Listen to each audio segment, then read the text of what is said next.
Hello there, I'm Gary, and in this video, I've been asked to explain to you how, when we are implementing hybrid working, do we manage all the expectations that employees might have around such things.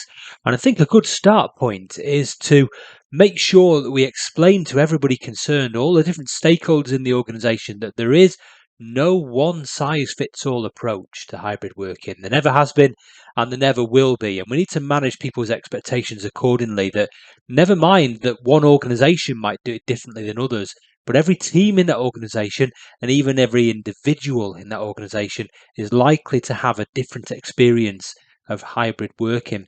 There are always going to be some jobs that need doing face to face alongside other people at the same time. Equally, there are always going to be some jobs that can be done wherever and whenever the job holder sees fit to do them, because that's the nature of the task that they do. And in the middle, there's going to be a vast majority of jobs that could be done either way, and maybe there's some scope to do things differently.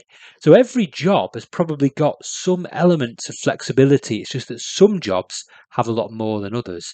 And even down to individual tasks, there'll always be one or two tasks in every single job that could be done in a time and a place that suits the individual.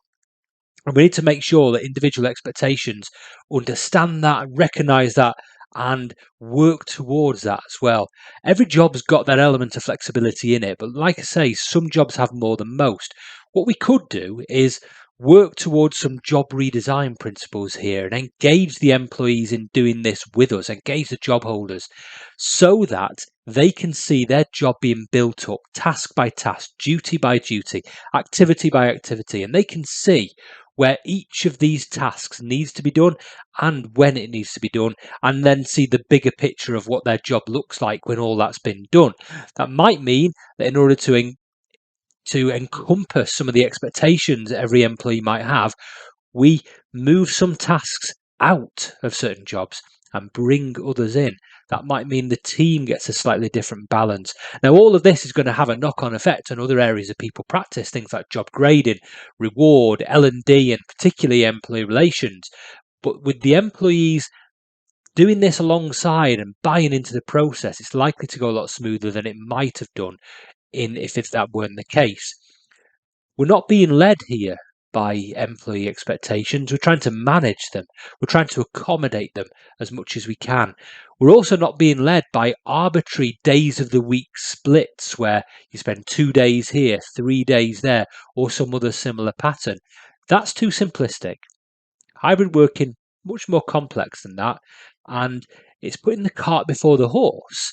If you focus on days of the week split, that's where you'll get to. Of course, you'll get to that level of balance. But if you start with that, then you're missing a trick about how to get a hybrid right.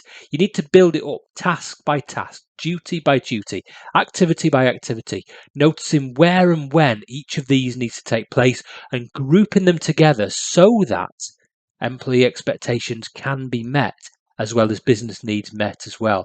And involving employees in this all the way through is much more likely to deliver the engagement and the better individualized employee experience that we need, and therefore manage expectations. For more on this, why not buy the book, HR for Hybrid Working? Thank you.